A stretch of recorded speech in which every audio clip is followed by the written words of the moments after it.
Welcome to S6 TV Telugu news bulletin. ముందుగా headlines. Operation Sindoor పై అఖిలపక్ష భేటీ.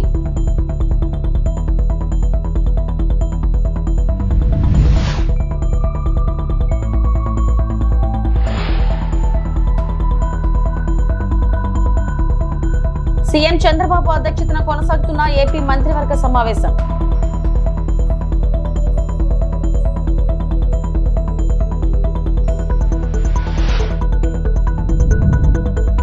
వైఎస్ఆర్సీపీ స్థానిక సంస్థల ప్రజాప్రతినిధులతో వైఎస్ జగన్ భేటీ.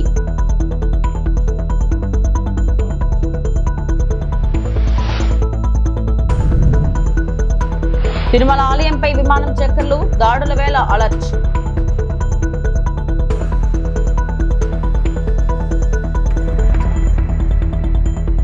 పెహల్గాం ఉగ్రదాడికి ఆపరేషన్ సింధూర్ పేరిట భారత్ గట్టిగా బదిలిచ్చిన సంగతి తెలిసిందే. మన భద్రతా బలగాలు మంగళవారం అర్ధరాత్రి దాటాక అత్యంత ఖచ్చితత్వంతో ఉగ్ర స్థావరాలపై దాడి చేయడంతో దేశమంతా హర్షం వ్యక్తమవుతుంది. ఈ నేపథ్యంలో ఆపరేషన్ గురించి వివరించేందుకు ప్రభుత్వం తాజాగా అఖిలపక్ష సమావేశం నిర్వహించింది. పార్లమెంట్ ప్రాంగణంలో జరిగిన ఈ భేటీకి కేంద్రం తరపున మంత్రులు రాజ్నాథ్ సింగ్, అమిత్ షా, ఎస్ జైశంకర్, జేపీ నడ్డా, నిర్మలా సీతారామన్ పాల్గొన్నారు.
ఆపరేషన్ సింధూర్ పై మరోసారి స్పందించిన ట్రంప్, రెండు దేశాల టిట్ ఫర్ టాట్ లాగా వ్యవహరిస్తున్నాయి. సమస్యను పరిష్కరించుకొని ఇంతటితో దీన్ని ఆపేస్తారని ఆశిస్తున్నా. రెండు దేశాలతో నాకు మంచి సంబంధాలున్నాయి. వివాదానికి ముగింపు పలికితే నాకు చేతనైనంత సాయం చేస్తానన్నారు Trump. The war in India and Pakistan. What's your position? Oh, it's so terrible. My position is I get along with both. I know both very well, and I want to see them work it out. I want to see them stop. And hopefully they can stop now. They've gone tit for tat, so hopefully they can stop now. But I know both. We get along with both countries very well. Good relationships with both, and I want to see it stop. And if I can do anything to help, I will be there.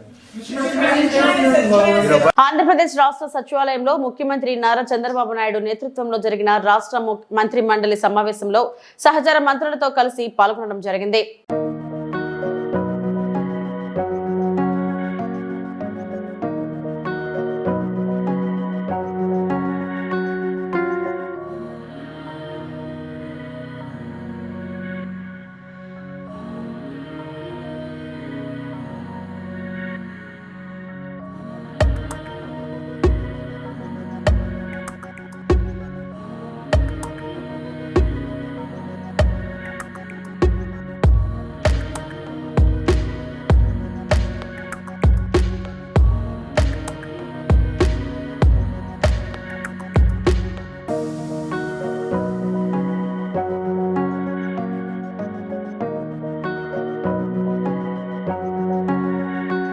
Three సిటీలో LG electronics company భూమి పూజ కార్యక్రమంలో పాల్గొనడానికి వచ్చిన IT మంత్రి నారా లోకేష్ కు ఘన స్వాగతం పలికారు.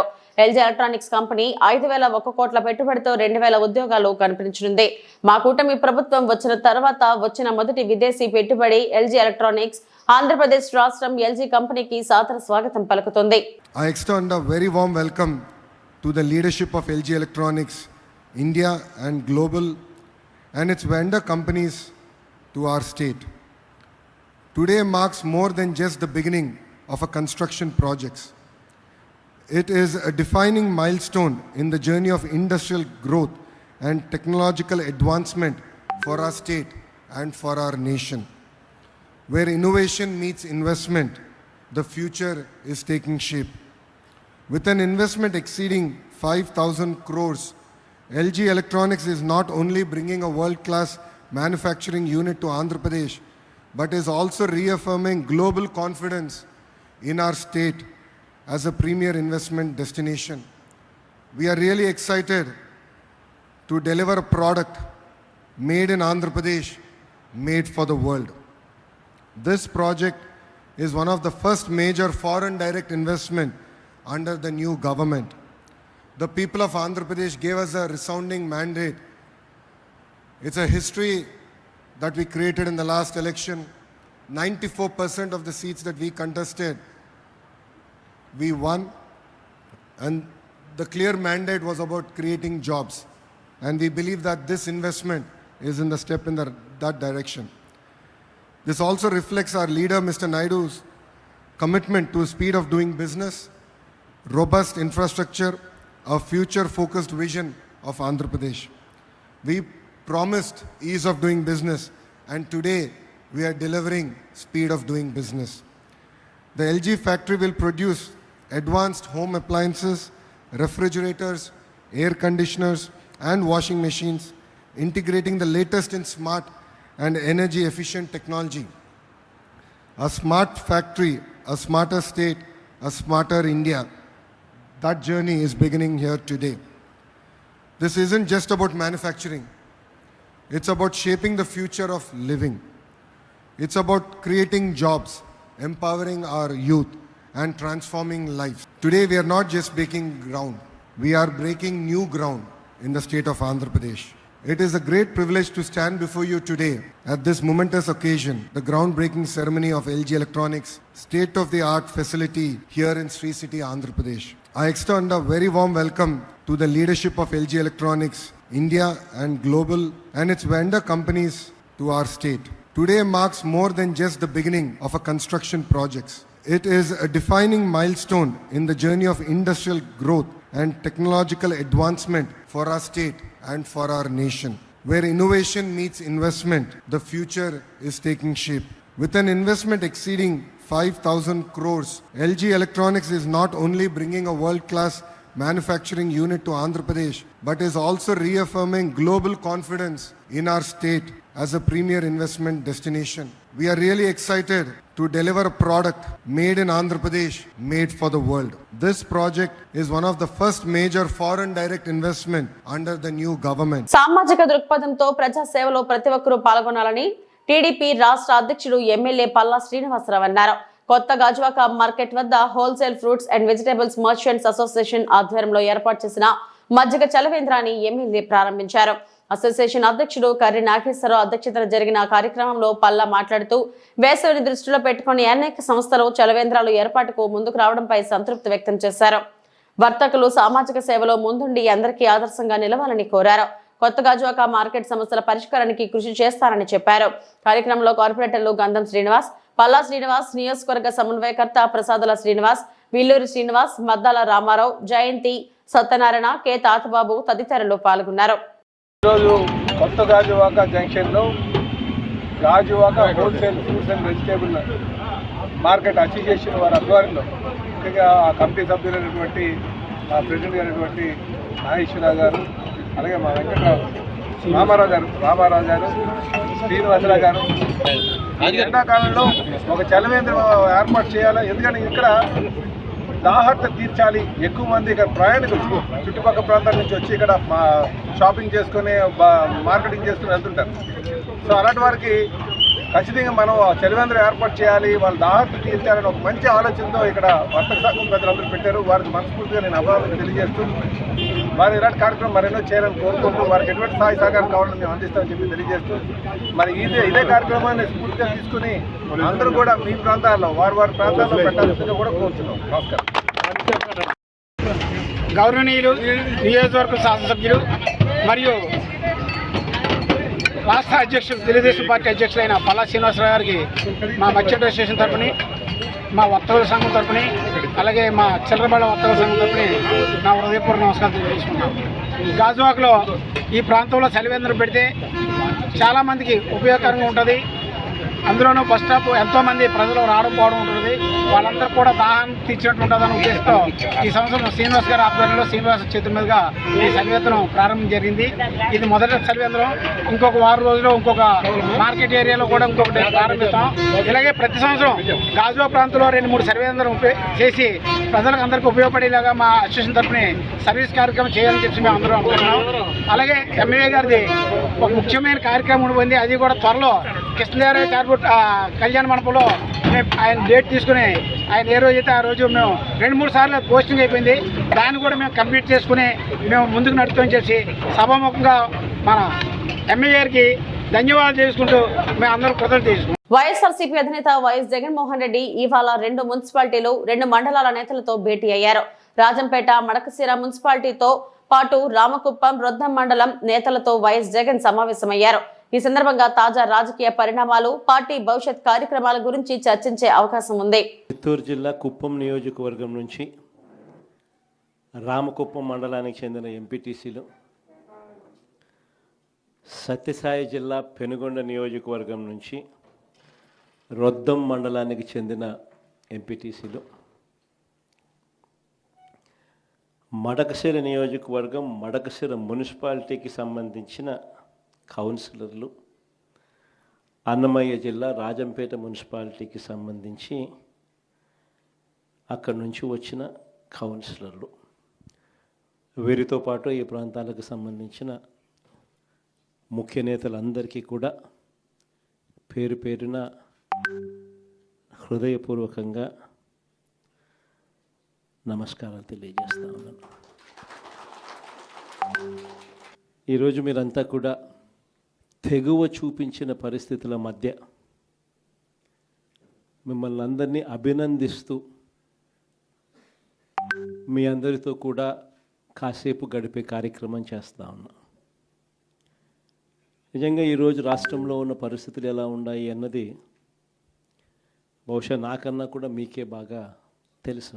రాష్ట్రంలో ఈరోజు విలువలు లేని, విశ్వసనీయత లేని, ప్రజాస్వామ్యాన్ని కూనీ చేస్తూ ఉన్న పరిస్థితుల మధ్య రాజకీయాలు జరుగుతూ ఉన్నాయి. ఇలాంటి చెడిపోయిన ఈ రాజకీయ వ్యవస్థలో తులసి మొక్కల్లా ఎంపీటీసీలమైన, జెడ్పీటీసీలమైన, కౌన్సిలర్లమైన అయ్యా చంద్రబాబు మమ్మల్ని చూసి నేర్చుకో రాజకీయాలు ఎలా చేయాలి అని చెప్పి తెగువ చూపించి రాజకీయాలకు అర్థం చెప్పి గట్టిగా నిలబడిన మీ అందరికీ కూడా మీ జగన్ హ్యాట్స్ ఆఫ్ చెప్తూ సెల్యూట్ చేస్తా ఉన్నాను. కారణం ఏమిటంటే రాజకీయాలలో ఉన్నప్పుడు విలువలు ఉండాలి. రాజకీయాల్లో ఉన్నప్పుడు విశ్వసనీయత అన్న పదానికి అర్థం తెలిసి ఉండాలి.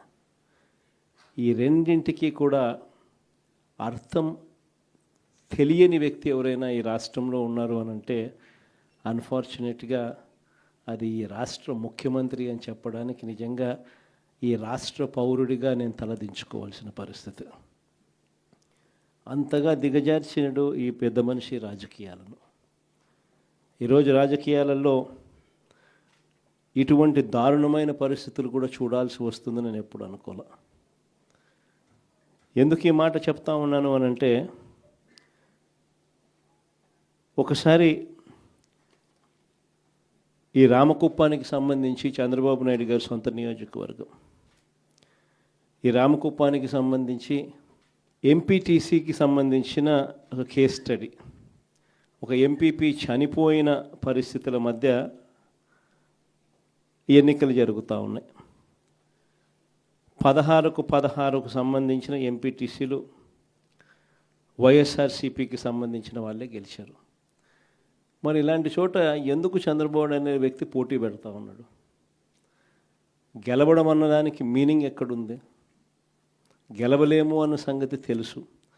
గెలిచిన వాళ్ళందరూ కూడా ఇక్కడ నుంచి గెలిచిన వాళ్ళందరూ కూడా వైఎస్ఆర్సీపీ టికెట్ మీద ఆ బీఫామ్ మీద గెలిచిన వాళ్ళు.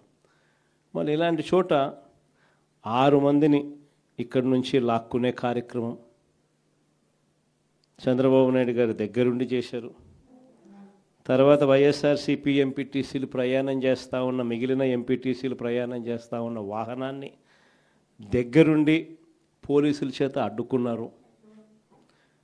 హైకోర్టు ఆదేశాలతో భద్రత కల్పించాల్సిన పోలీసులు సాక్షాత్తుగా దగ్గరుండి చంద్రబాబు నాయుడు గారికి వాచ్మెన్లాగా తయారయ్యారు.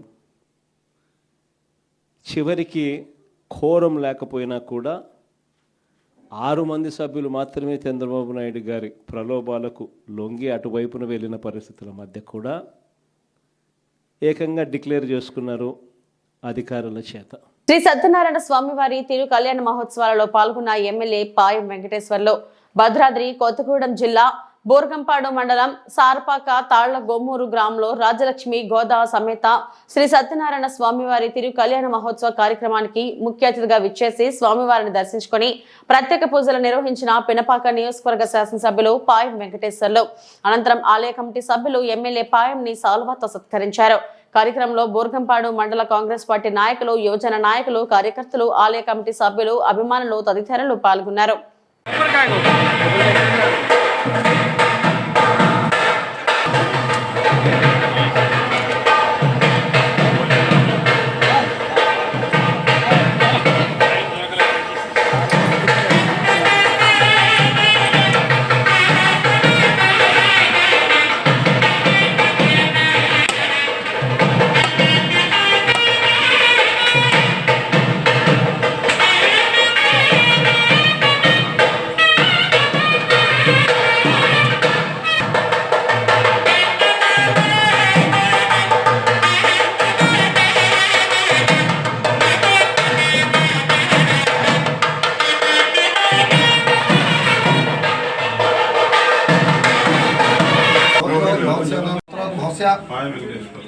వెంకటేశ్వర ప్రమీలనందయాయ సహకుటుంబానాం సహకుటుంబానాం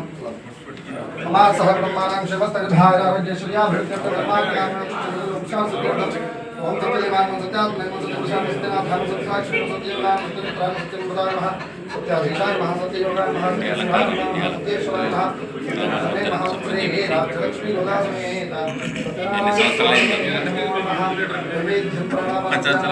బ్రహ్మణే స్వహ హరి ఓమానందమంగళ దివ్య నీరాజనందశ్రయామి హరి ఓం శ్రేష్ఠాంతాయ కళ్యాణధేంద్రే దేవేంద్రనివాసాయ శ్రీనివాసాయ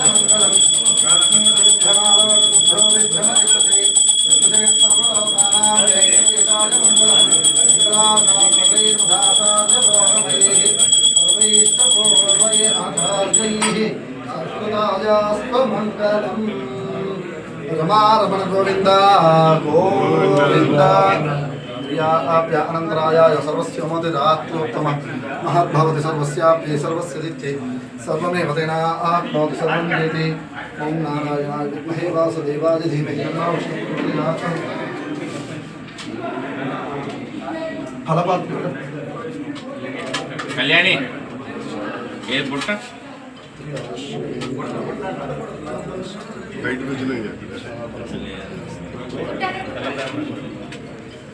ఓం జవేదాం బ్రహ్మణో వేద అమృతైనా పురాం పురీం తస్మై బ్రహ్మచ బ్రహ్మా చ ఆయుః కీర్తిం ప్రజాం దదః భాగదేయేనైవైనం ననయతి బ్రాహ్మణాయ శ్రేయరద్ధరేత్ బ్రాహ్మణో వై సర్వా దేవతాః సర్వాభిదేవైనం దేవతాభిరద్ధరతి యావదేవై దేవతాః సర్వావేదవిది బ్రాహ్మణే వసంతి తస్మాత్ బ్రాహ్మణేభ్యో వేదవిద్భ్యో దివే దివే నమస్కుర్యాన్నా శ్రీరం కీర్తయే నేతా ఏవ దేవతా ప్రీణాతే.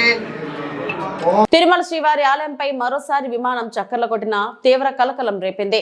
ఆగమ శాస్త్ర నిబంధనల విరుద్ధంగా ఆలయంపై విమానాలు వెళ్లడంతో భక్తులు ఆగ్రహం వ్యక్తం చేస్తున్నారు. ఉగ్రవాదుల చర్యల కారణంగా తిరుమలకు ముప్పు పొంచి ఉందని పలువురు ఆవేదన వ్యక్తం చేస్తున్నారు.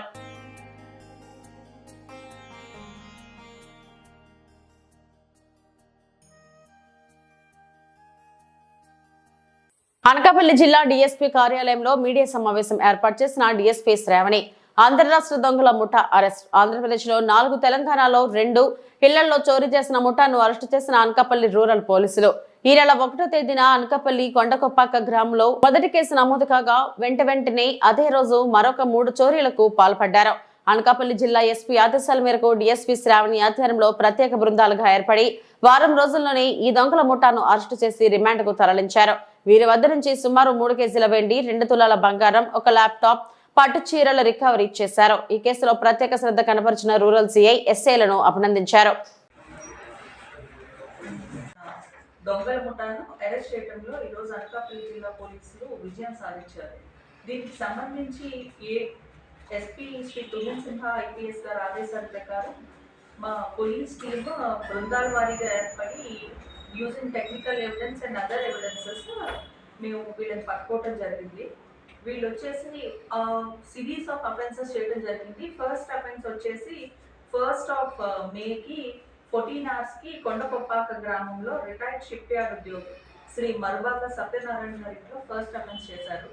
అక్కడికి వచ్చి ఆయన వాళ్ళ మనవల్ని పరామర్శించడానికి అనేసి అచ్చును ఉన్న వాళ్ళ వైజాగ్ వెళ్ళడం జరిగింది. అప్పుడు వాళ్ళ ఇంట్లోకి వెళ్ళేసి 1 తులం బంగారపు గొలుసు అండ్ 1/4 తులం బంగారు ఉంగరం అండ్ 5,000 రూపీస్ క్యాష్ అది దొంగతనం చేయడం జరిగింది. సబ్సిక్వెంట్ గా ఇమీడియట్లీ మాకు కంప్లైంట్ రాగానే మాకు within span of few minutes only మాకు సెకండ్ కంప్లైంట్ వచ్చింది. ఫస్ట్ రోజే around 3 o'clock in the afternoon Peela Bala Ganapathirao గారు అంటే బాబ్జీ గారి ఇంట్లో కూడా సిమిలర్ గానే ఒక అఫెన్స్ జరిగింది. ఒక 1 lakh నగదు అండ్ ఒక 2 kgs సిల్వర్ అండ్ ఒక ఐఫోన్ మిస్ అయింది అని చెప్పేసి మాకు సిమిలర్ గా కంప్లైంట్ రావడం జరిగింది. ఇమీడియట్ గా ఇదేదో గ్యాంగ్ పని అని చెప్పేసి శ్రీ తుహిన్ సిన్హా ఐపీఎస్ ఆదేశాల మేరకు మేము కొన్ని టీమ్స్ ఫామ్ చేయడం జరిగింది. Under the leadership of CI Anakapalli rural Ashok and SI Ravi and SI Bhaskararao గారు చాలా బాగా వర్క్ చేశారు. ఇందులో ఏవైతే సీసీటీవీ ఫుటేజెస్ ఉన్నాయో ఆ ఫుటేజెస్ ఆధారంగా మేము యాక్చువల్లీ అఫెండర్స్ ని ఐడెంటిఫై చేయడం జరిగింది. సిమిలర్ గానే అదే రోజు మాకు 3rd కంప్లైంట్ కూడా రిజిస్టర్ అయింది. టౌన్ లో వీ హ్యావ్ ఒక డెల్ ల్యాప్టాప్ అండ్ ఒక హోండా సిటీ కార్ తాళాలు అండ్ పట్టు చీరలు మిస్ అయినాయి అని చెప్పేసి టౌన్ పోలీస్ స్టేషన్ లో కూడా మాకు కంప్లైంట్ వచ్చింది. So we thought this fellow must be something ఏదో గ్యాంగ్ కి సంబంధించినోడు రెగ్యులర్ గా అఫెన్సెస్ చేసుకుంటా పోతున్నాడు ఒక ప్లేస్ కి వస్తే అని అర్థమైంది. సో టీమ్స్ ఫామ్ చేసి మేము వాడిని ఈ రోజు 4 o'clock పట్టుకోవడం జరిగింది. ఇప్పుడు మేము వాడిని అరెస్ట్ చూపిస్తాము. సో ఇతన్ని ఇంట్రాగేట్ చేయగా మాకు తెలిసిన విషయం ఏంటంటే నాట్ జస్ట్ ఇన్ అనకాపల్లి, ఇతను తెలంగాణలో ఈవెన్ హైదరాబాద్ లో ఒక 2 offenses చేశాడు అండ్ తునిలో కూడా అఫెన్సెస్ చేశాడు అని చెప్పి తెలుస్తుంది. పార్వతీపురం మన్యం జిల్లా గుమ్మలక్ష్మీపురంలో బుధవారం ఆదివాసీ జాయింట్ యాక్షన్ కమిటీ ఆధ్వర్యంలో గిరిజనుల సమస్యలు పరిష్కరించాలని గుణపూర్ రోడ్ జంక్షన్ నుంచి కాంప్లెక్స్ వరకు ర్యాలీ నిర్వహించారు. ఈ సందర్భంగా ఆదివాసీ గిరిజన సంఘం నాయకులు మాట్లాడుతూ సుప్రీంకోర్టు రద్దు చేసిన జీవో నెంబర్ 3 స్థానంలో కొత్త చట్టాన్ని పునరుద్ధరించాలని, గిరిజనులకు ప్రత్యేక డిఎస్సి ప్రకటించాలని, ఏజెన్సీ ప్రాంతాల్లో గిరిజన చట్టాలను పటిష్టంగా అమలు చేయాలని గిరిజన సంఘం నాయకులు ప్రభుత్వానికి డిమాండ్ చేశారు. రాష్ట్ర ప్రభుత్వం ఎన్నికల్లో గిరిజనులకు ఇచ్చిన హామీని నెరవేర్చాలన్నారు. 1/70 చట్టం ప్రతిష్టంగా అమలు చేసి ట్రైబల్ అడ్వైజరీ కమిటీని వెంటనే ఏర్పాటు చేయాలని డిమాండ్ చేశారు. కార్యక్రమంలో Adivasi joint action committee chairman Dharmarao, మాజీ MLA Kolaka Lakshmanamurthy, retired special deputy collector Arika Neelakantham, tribal rights forum రాష్ట్ర అధ్యక్షుడు రొబ్బ లోవరాజు, ఎంపీపీ దేనమయ్య తదితరులు పాల్గొన్నారు. ఈరోజు గుమ్మలక్ష్మీపురంలో ఆదివాసీ ఆత్మగౌరవ ర్యాలీ అండ్ మహాసభ నిర్వహించడానికి గల ప్రధానమైన ఉద్దేశం ఏంటంటే, వాస్తవానికి జియో నెంబర్ 3 ఏదైతే ఉందో, ప్రధానంగా జియో నెంబర్ 3 సంబంధించి ఏదైతే ఉందో, చంద్రబాబు నాయుడు గారు ఎలక్షన్ ముందు జియో నెంబర్ 3ని పునరుద్ధరిస్తాం, లేదా దానికి ప్రత్యామ్నాయమైన జీవో నెంబర్ ఏదో ఒకటి తీసుకొచ్చి చట్టం చేసి గిరిజనులందరికీ కూడా 100% ఉద్యోగాలు కల్పిస్తామని చెప్పి ఎన్నికల ముందు మాకు హామీ ఇచ్చి ఉన్నారు. దానికి మేము అందరం కూడా చాలా ఆనందించాం. ఇప్పుడు కూడా ఎస్సీస్కి ఆయన ఒక హామీ ఇచ్చారు. ఎస్సీ వర్గీకరణ చేపట్టిన తర్వాత మాత్రమే డిఎస్సి ఇస్తా ఉన్నారు. ఆ విధంగానే ఆయన నిలబెట్టుకున్నారు. వాళ్ళకి ఏ విధంగా అయితే హామీ నిలబెట్టుకున్నారో అదే విధంగా మాకు కూడా జియో నెంబర్ 3కి ప్రత్యామ్నాయం తీసుకొచ్చి 100% ఉద్యోగాలు మాకు ఇచ్చిన తర్వాత మాత్రమే డిఎస్సి నియామకాలు చేపట్టాలని చెప్పి ఈ ర్యాలీ ద్వారా మేము కోరుకుంటున్నాము. ఇంకొకటి ఏంటంటే చాలామంది అంటూ ఉన్నారు జియో నెంబర్ 3 చట్టబద్ధం కాదు అని. అయితే అది చట్టబద్ధం, అది ఫ్రేమ్ చేసే విధానంలో తేడా ఉందని చెప్పి సుప్రీంకోర్టు చెప్పింది తప్పితే అది చట్టబద్ధం కాదని అయితే చెప్పలేదు. వాస్తవానికి జియో నెంబర్ 3 చట్టబద్ధమే. ఎందుకంటే పేసా యాక్ట్ ఉంది, 5th షెడ్యూల్ ఉంది. ఈ 5th షెడ్యూల్, పేసా యాక్ట్ ఇవన్నీ చెప్తున్నారు ఏంటంటే. ఇవి ఇప్పటి వరకు నా బులెటిన్ అప్డేట్స్. నమస్తే.